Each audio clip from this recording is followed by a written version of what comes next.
Hello, good morning, जोहार। मैं संजय और आप देख रहे हैं न्यूज़ झारखंड। चलिए जानते हैं आज की मुख्य 25 बड़ी खबरों को।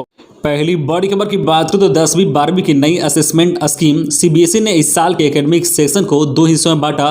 पहले नवंबर दिसंबर तो मार्च अप्रैल में होंगे दूसरे टर्म के exam. Central board of secondary education CBSE ने साल 2021-22 के एकेडमिक सेशन के लिए 10वीं और 12वीं के सिलेबस में महत्वपूर्ण बदलाव किए हैं। इसके तहत साल 2021 बैच के लिए बोर्ड परीक्षाएं 2 टर्म में आयोजित की जाएगी। सीबीएसई ने सोमवार को जारी सर्कुलर में बताया है कि 2021-22 के एकेडमिक सेक्शन को 2 टर्म में बांटा गया है।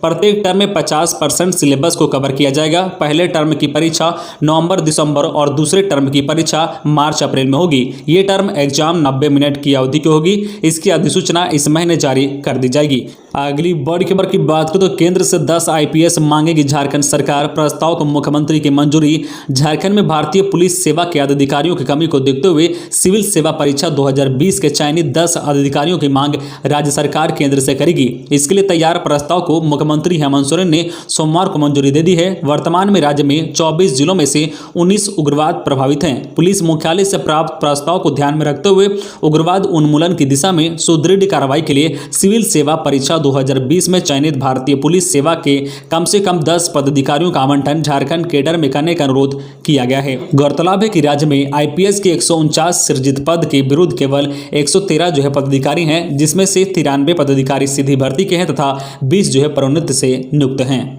अगली बड़ी खबर की बात करें तो झारखंड में रांची समेत इन जिलों में कब होगी भारी बारिश, वज्रपात की भी आशंका। येलो अलर्ट जारी। मौसम विभाग ने 7 और 8 जुलाई को झारखंड के मध्य भाग रांची, बोकारो, गुमला, हजारीबाग, खूंटी व रामगढ़ में कहीं कहीं भारी बारिश का पूर्वानुमान किया है। कहीं कहीं गर्जन और वज्रपात भी हो सकती है। इसे लेकर विभाग ने येलो अलर्ट जारी करते हुए सतर्क रहने के लिए कहा है। मौसम विज्ञान विभाग ने अपने पूर्वानुमान में बताया है कि झारखंड के उत्तरी हिस्सों संताल प्रांगण में भी कहीं कहीं इसका असर हो सकता है। कहीं कहीं भारी बारिश हो सकती है। झारखंड में मानसून अभी सामान्य रूप से सक्रिय है। इस कारण राज्य के कई हिस्सों में बारिश हो रही है। अगली बड़ी खबर की बात करें तो गोड्डा में मौसम की मार, आकाशीय बिजली की चपेट में आने से 2 मासूम की मौत। जिले के महागामा थाना क्षेत्र के फिरोजपुर गांव में सोमवार को वज्रपात से 2 बच्चों की मौत हो गई है। मृतक में 7 वर्षीय दाऊद पिता जो अब्दुल जब्बर और 6 वर्षीय महारूफ पिता जो आलमगीर शामिल हैं। दोनों ही बालक फिरोजपुर गाँव के निवासी थे। घटना के बारे में जानकारी देते हुए मृतक महारूफ के पिता आलमगीर ने बताया है कि घर के पीछे कुछ ही दूरी पर दोनों बच्चे बकरी चरा रहे थे। अचानक बारिश के साथ आसमानी बिजली की चपेट में आने से दोनों मासूम की मौत हो गई है। ठनका गिरने की आवाज सुनकर लोग उस जगह पहुंचे। वहां जाने पर देखा कि दोनों बच्चे गंभीर हालत में थे। अनन फनन में बच्चों को महागामा रेफरल अस्पताल लाया गया, जहां दोनों बच्चों को डॉक्टर एकता कुमारी ने जांच कर मृत घोषित कर दिया। खबरों में आगे बढ़ने से पहले आपसे रिक्वेस्ट है कि अगर आप चैनल को सब्सक्राइब नहीं किए हैं तो प्लीज चैनल को सब्सक्राइब करके बेल आइकन प्रेस कर दे, जिससे आपको झारखंड की हर छोटी बड़ी खबर का अपडेट आप तक पहुंचता रहे। चलिए बढ़ते हैं खबरों की ओर। अगली बड़ी खबर की बात करें तो झारखंड के 8 आईपीएस अधिकारियों का तबादला। संजीव कुमार बने धनबाद के नए एसएसपी। झारखंड की हेमंत सरकार ने धनबाद के एसएसपी, पलामू के एसएसपी सहित राज्य के 8 आईपीएस अधिकारियों का तबादला कर दिया है। इससे संबंधित अधिसूचना सोमवार की शाम जारी कर दी गई है। पलामू के एसपी संजीव कुमार धनबाद के नए एसएसपी बनाए गए हैं। एंटी करप्शन ब्यूरो के एसपी चंदन कुमार सिन्हा को पलामू एसपी बनाया गया है। संजय आनंद लाटकर एडीजी अभियान बनाए गए हैं। जारी अधिसूचना के अनुसार केंद्रीय प्रतिनियुक्त से हाल में ही वापस हुए पद स्थापन की प्रतीक्षा कर रहे 1995 बैच के झारखंड कैडर के आईपीएस अधिकारी संजय आनंद लाटकर को एडीजी अभियान बनाया गया है।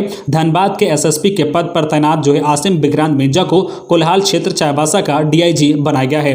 गृह रक्षा वाहिनी एवं अग्निशमन विभाग के डीआईजी नरेंद्र कुमार सिंह को स्थानांतरित करते हुए हजारीबाग का डीआईजी बनाया गया है। अगली बड़ी खबर की बात करें तो अनियंत्रित बस पेड़ से टकराई, 4 बच्चे सहित 10 यात्री जख्मी। गोड्डा मुख्य मार्ग पर सोमवार की दोपहर दुमका से आ रही पप्पू बस भटोंदा पुल के पास पेड़ से टकरा गई। जोरदार टक्कर होने के कारण बस पूरी तरह से दुर्घटनाग्रस्त हो गई है, जिसमें आधा दर्जन सवारी घायल हो गए हैं। दुर्घटना में तकरीबन 2 घंटे तक केबिन में ही 2 बच्ची व 3 महिला फंसी रही। जेसीबी और ग्रामीणों की सहायता से केबिन में फंसे सवारियों को बाहर निकाला गया और उपचार के लिए सदर अस्पताल गोड्डा भेजा गया है। घटना के संबंध में बताया जाता है कि पप्पू सवारी बस दुमका से गोड्डा आ रही थी, जिसमें तकरीबन 25 सवारी बैठे थे। जैसे ही बस भटौंदा पुल के करीब पहुंची तो गाड़ी अनियंत्रित हो गई और पेड़ से जा टकराई। अगली बड़ी खबर की बात करें तो पलामू में व्यवसायी की गोली मारकर हत्या। बाइक सवार 3 बदमाशों ने दुकान में बैठे व्यवसायी पर चलाई गोली। एक राजमिस्त्री भी आया चपेट में। पैंकी के राम जानकी मंदिर के पास पैंकी निवासी एक प्लास्टिक सामान के व्यवसायी जीतू गुप्ता उर्फ जितेंद्र गुप्ता के बदमाशों ने सोमवार की शाम गोली मारकर हत्या कर दी। जीतू को 3 गोलियां लगी है। वही इस घटना में सड़क पर जा रहे राजमिस्त्री जो है सफीर अंसारी 50 वर्ष भी बदमाशों की चपेट में आ गया। उन्हें भी जो है एक गोली लगी है। वह गंभीर रूप से जख्मी हो गया है। राजमिस्त्री का एमजीएम मेदिनीनगर में इलाज चल रहा है। प्रत्यक्षदर्शियों ने बताया कि जीतू जानकी मंदिर के सामने अखिलेश पलाई दुकान में बैठे हुए थे, तभी अचानक बाइक से 3 बदमाश आए और जीतू पर फायरिंग करने लगे। उसी वक्त बाजार से अपने घर जो है टाटी दिरी साइकिल से जा रहे सफीर अंसारी को भी गोली लग गई। फायरिंग के बाद बदमाश मौके से भाग निकले हैं। घटना की सूचना पाकर मौके पर पुलिस पहुंची और घटना का जायजा लिया है। इधर घटना के विरोध में पलामू चैंबर ऑफ कॉमर्स की पैंकी इकाई ने मंगलवार को बाजार बंद रखने की अपील की है। अगली बड़ी खबर की बात करें तो 1996 में यूरेनियम कॉर्पोरेशन के खिलाफ फादर स्टेन स्वामी ने छेड़ा था आंदोलन। चाईबासा में बांध बनना रुका। आदिवासियों के हक के लिए लगातार उठाते रहे आवाज। झारखंड जो है ऑर्गेनाइजेशन अगेंस्ट यूरेनियम जो है रेडिएशन से जुड़े रहे सामाजिक कार्यकर्ता फादर स्टेन स्वामी का सोमवार को मुंबई में निधन हो गया। वर्ष 1996 में यूरेनियम कॉर्पोरेशन के खिलाफ आंदोलन छेड़ने वाले फादर ने आदिवासी अधिकारों के हक हुकूक की आवाज उठाई। फादर स्टेन के आंदोलन से जहां चाईबासा में बांध बनना रुका, वही बोकारो संताल समेत कोडरमा जिले के आदिवासियों के बीच भी काफी काम किए। अगली बड़ी खबर की बात करें तो रांची में निजी स्कूलों में फीस बढ़ोतरी के खिलाफ अभिभावक संघ ने किया प्रदर्शन। झारखंड अभिभावक संघ की ओर से 7 वार 7 गुहार कार्यक्रम के तहत सोमवार को अभिभावक संघ की ओर से लालपुर चौक में मौन प्रदर्शन कार्यक्रम का आयोजन किया गया। इसके तहत अभिभावकों ने कोविड-19 गाइडलाइन का पालन करते हुए अभिभावक संघ के अध्यक्ष अजय राय के नेतृत्व में प्ले कार्ड के साथ मौन प्रदर्शन किया। संघ के द्वारा मुख्य रूप से झारखंड शिक्षा न्यायाधिकरण संशोधन अधिनियम 2017 का जो है पालन जिला से लेकर स्कूल स्तर पर सुनिश्चित कराने, जो फीस के अभाव में ऑनलाइन क्लास से वंचित छात्रों को ऑनलाइन क्लास बहाल करने, कोरोना काल में ट्यूशन फीस के अलावा दूसरा शुल्क माफ करने, संबंधित जो है प्राप्त स्कूलों की पिछले 5 साल का ऑडिट रिपोर्ट की समीक्षा करे राज्य सरकार आदि की मांग शामिल है। इस अवसर पर अजय राय ने कहा कि मुख्यमंत्री हेमंत सोरेन को राज्य की जनता की हालत की जानकारी है। उन्हें यह भी मालूम है कि लाखों लाख की संख्या में लॉकडाउन के दौरान लोग बेरोजगार हुए हैं। इन परिस्थितियों में वह अपना घर परिवार कैसे चला रहे हैं, यह अपने आप में चिंता का विषय है। झारखंड अभिभावक संघ उनसे आग्रह करता है कि इस मामले में हस्तक्षेप करे और पिछले साल की तरह सरकार की ओर से आदेश जारी करे। इससे अभिभावक को ट्यूशन फीस के अलावा जो है कहीं कोई और दूसरा फीस ना देना पड़े। अगली बड़ी खबर की बात करें तो फादर स्टेन स्वामी की मौत की जवाबदेही ले केंद्र सरकार, बोले सीएम हेमंत सोरेन। दी श्रद्धांजलि। झारखंड के मुख्यमंत्री हेमंत सोरेन ने कहा कि फादर स्टेन स्वामी की मौत केंद्र की उदासीनता की वजह से हुई है। केंद्र सरकार को उनकी जवाबदेही लेनी चाहिए। सीएम का कहना है कि उन्हें उचित चिकित्सक सेवा उपलब्ध नहीं कराई गई, जिस वजह से उनकी मौत हो गई। हेमंत सोरेन ने फादर स्टेन स्वामी के निधन पर गहरा दुख व्यक्त किया है। मुख्यमंत्री ने कहा कि फादर स्टेन स्वामी ने अपना जीवन आदिवासी अधिकारों के लिए काम करते हुए समर्पित कर दिया। मुख्यमंत्री ने भगवान से दिवंगत आत्मा को शांति प्रदान करने तथा शोक जो है संतप्त परिवार को इस दुख की घड़ी में सहन करने की शक्ति देने की प्रार्थना की है। अगली बड़ी खबर की बात करें तो हजारीबाग में सड़क हादसे में 3 की मौत। दनुआ घाटी में ट्रक ने बांस लदे ट्रैक्टर में मारी टक्कर। ट्रैक्टर सवार 3 की मौत, 2 गंभीर। चौपारण ब्लॉक के जीटी रोड दनुआ घाटी में बांस लदे ट्रैक्टर में 14 चक्का ट्रक ने पीछे से जोरदार टक्कर मार दिया। हादसे में जो है ट्रैक्टर और ट्रक दोनों ही पलट गए। इस घटना में ट्रैक्टर पर सवार 3 लोग की घटनास्थल पर ही मौत हो गई है। वही 2 गंभीर रूप से घायल हो गए हैं। जो ये हादसा रविवार की रात हुआ है। वही ट्रक ड्राइवर भाग निकला है। मृतक में बिहार निवासी जो है चलितर तुरी 32 वर्षीय, तुला तुरी 35 वर्षीय और बरखट्टा निवासी ट्रैक्टर ड्राइवर के रूप में की गई है। घायल शंभू तुरी 45 वर्षीय और खेमलाल तुरी 40 वर्षीय का इलाज रांची रिम्स में किया जा रहा है, जहां दोनों की स्थिति नाजुक बताई जा रही है। दरअसल ट्रैक्टर पर सवार लोग जो है गोरहार बरकट्टा से बांस खरीदकर बिहार के बाराचट्टी थाना के तेतरिया गांव जा रहे थे। जैसे ही ट्रैक्टर दनुआ घाटी हाथिया बाबा मंदिर से आगे घुमावदार ढलान पर पहुंचा, पीछे से आ रहे ट्रक ने टक्कर मार दी। अगली बड़ी खबर की बात करें तो मैट्रिक और इंटरमीडिएट का परीक्षा शुल्क हो सकता है वापस। मैट्रिक और इंटरमीडिएट परीक्षा रद्द होने के बाद परीक्षा के लिए छात्रों से लिए गए शुल्क वापस हो सकते हैं। परीक्षा नहीं होने की स्थिति में उत्तर पुस्तिका, प्रश्न पत्र, परीक्षा की जो है गार्डिंग और उसके मूल्यांकन खर्च की राशि छात्र छात्राओं को वापस की जा सकती है। झारखंड एकेडमिक काउंसिलिंग बोर्ड के साथ साथ सीबीएसई से इसकी मांग उठने लगी है। वही पिछले महीने बिहार बोर्ड ने कंपार्टमेंटल और विशेष परीक्षाओं के लिए जो शुल्क वापस करने का निर्णय लिया है। झारखंड में मैट्रिक की परीक्षा के लिए 4,30,000 छात्र छात्राओं ने आवेदन दिया था। वह इंटरमीडिएट में 3,40,000 छात्र छात्राएं जो है परीक्षा देने वाले थे। मैट्रिक के लिए जो है छात्रों ने जहां आवेदन पत्र भरते समय 590 रुपये शुल्क दिया था, जबकि छात्राओं से 460 रुपये शुल्क लिए गए थे। वहीं इंटरमीडिएट में जो है छात्रों से 830 रुपये जबकि छात्राओं से 630 रुपये शुल्क लिए गए थे। अगली बड़ी खबर की बात करें तो रांची के और 62,000 किसानों को मिलेगी केसीसी। रांची जिले के और 62,000 किसानों का किसान क्रेडिट तैयार होगा। जिले के 18 प्रखंड मुख्यालय और वहां के प्रत्येक पंचायतों में भी इसके लिए विशेष शिविर का आयोजन किया जाएगा।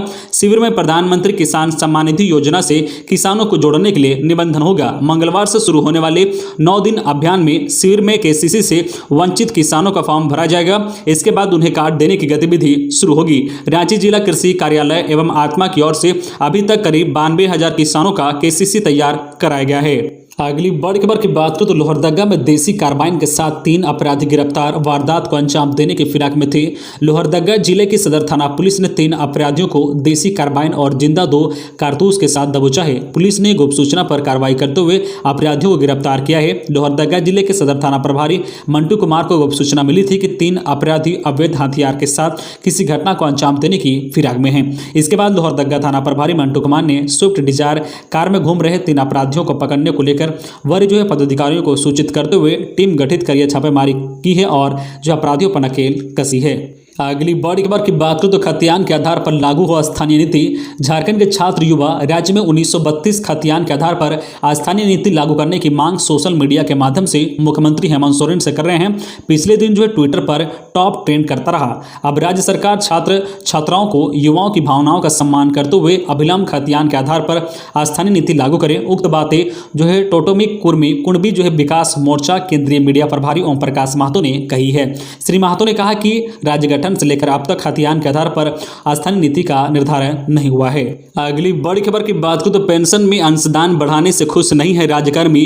पेंशन में राज्य सरकार का अंशदान 10% से बढ़ाकर 14% किए जाने से राज्यकर्मी खुश नहीं है। पुरानी पेंशन बहाली आंदोलन ने इसका विरोध किया है। ज्ञात हो कि 1 दिसंबर 2004 के बाद नियुक्त कर्मचारी राष्ट्रीय पेंशन प्रणाली के तहत आते हैं। पुरानी पेंशन बहाली आंदोलन के जो प्रदेश अध्यक्ष विक्रांत ने बताया कि राज्य सरकार कर्मचारियों के पेंशन में जितना अंशदान कर रही है, पुरानी पेंशन प्रणाली के तहत उससे कम आर्थिक भार ही सरकार को वहन करना होगा। इससे कर्मचारियों को जो है सेवानिवृत्ति के बाद सामाजिक सुरक्षा की गारंटी भी मिलेगी। विक्रांत ने बताया कि राष्ट्रीय पेंशन प्रणाली में राज्य सरकार का योगदान ना तो राज्य सरकार के हित में है और ना ही कर्मचारियों के हित में। अगली बड़ी खबर की बात करें तो देश में पिछले 24 घंटे मिले 40,111 नए केस, 42,322 हुए ठीक, 725 ने गंवाई जान। देश में पिछले 24 घंटे में 40,111 लोग की कोरोना रिपोर्ट पॉजिटिव आई है। इस दौरान जो है 42,322 लोग ठीक हुए हैं और 725 लोग को संक्रमण की वजह से जान गंवानी पड़ी है। बीते दिन हुए मौत का आंकड़ा 88 दिनों में सबसे कम है। इससे पहले 7 अप्रैल को 684 लोग की मौत हुई थी। राहत की बात यह रही कि पिछले 24 घंटे में देश में 19 राज्यों और केंद्र शासित प्रदेशों में 10 से भी कम लोगों की जान गई है। यानी यह जो है मौत का आंकड़ा 10 से भी कम रहा है। वही 7 राज्यों और केंद्र शासित प्रदेशों में कोरोना के चलते जो है एक भी मौत नहीं हुई है। अगली बड़ी खबर की बात करें तो रांची के बाल सुधार गृह से 2 कैदियों के फरार होने के मामले में 6 पुलिसकर्मी सस्पेंड।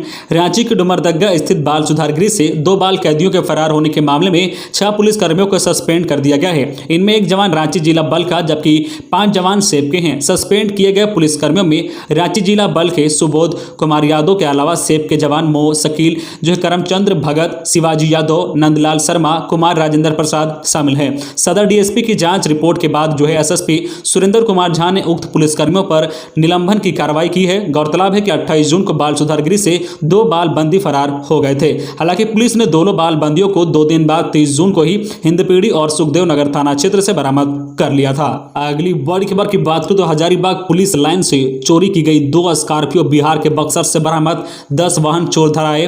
हजारीबाग पुलिस को बड़ी उपलब्धि हासिल हुई है। दरअसल इसी वर्ष फरवरी माह में हजारीबाग पुलिस लाइन से 2 एसआई मनजीत सिंह और सुदामा कुमार की स्कॉर्पियो चोरों ने उड़ा ली थी। इसके बाद हजारीबाग पुलिस की काफी किरकिरी हुई थी। हालत यह था कि पुलिस लाइन में अपने वाहन को लोग ताला लगाकर रखने लगे थे। इधर चोरी के बाद पुलिस की जांच जारी थी। इसी क्रम में पुलिस ने बीते दिन एक बड़ी उपलब्धि हासिल की है। बताया गया कि पुलिस ने बिहार के बक्सर से 2 दरोगा के स्कॉर्पियो तथा चोरी का एक अन्य स्कॉर्पियो बरामद कर लिया है। यही नहीं, अंतर्राष्ट्रीय वाहन चोरों के नेटवर्क का उद्भेदन करते हुए 10 लोगों को पकड़ा भी है। हालांकि पुलिस लगातार मामले की छानबीन में लगी हुई है। पुलिस सूत्रों ने बताया है कि वाहन चोरी ने इस नेटवर्क में कई लोग सक्रिय हैं। इनके खिलाफ लगातार कार्रवाई की तैयारी की जा रही है।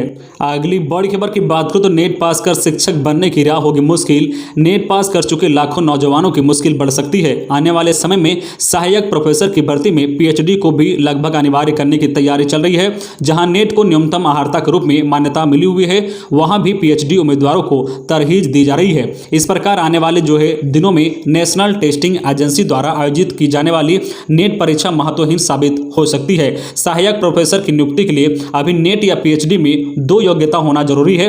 जो उम्मीदवार पीएचडी है उसे नेट की जरूरत नहीं है। जो नेट किया हुआ है वह बिना पीएचडी भी सहायक प्रोफेसर नियुक्त हो सकता है। अगली बड़ी खबर की बात करें तो ड्रॉप आउट बच्चों के लिए 15 जुलाई से विशेष कक्षाएं। राज्य में अब सेतु गाइड शिक्षक के सहारे out of school drop out बच्चों की कक्षा ली जाएगी। सेतु गाइड के लिए कम से कम इंटरमीडिएट पास होना अनिवार्य है। सेतु गाइड विद्यालय के पोषक क्षेत्र के शिक्षित बेरोजगार व्यक्ति या सेवानिवृत्त शिक्षक हो सकते हैं। इसे लेकर झारखंड शिक्षा परियोजना ने दिशा निर्देश जारी कर दिया है। बच्चों की विशेष कक्षा को लेकर चलाए जाने वाला यह कार्यक्रम सेतु गाइड के नाम से संचालित होगा। विशेष कक्षा संचालित करने वाले सेतु गाइड शिक्षक का चयन की प्रक्रिया 10 जुलाई तक पूरी। तो ये थी आज की झारखंड की टॉप बड़ी खबरें। इसी तरह झारखंड की हर छोटी बड़ी खबर देखने के लिए आप हमारे चैनल न्यूज झारखंड चैनल को सब्सक्राइब करके बेल आइकन प्रेस कर दीजिए, जिससे आपको झारखंड की हर छोटी बड़ी खबर का अपडेट आप तक पहुंचता रहे। तो आज के लिए बस इतना ही। हमें दीजिए इजाजत, फिर मिलते हैं नेक्स्ट न्यूज में।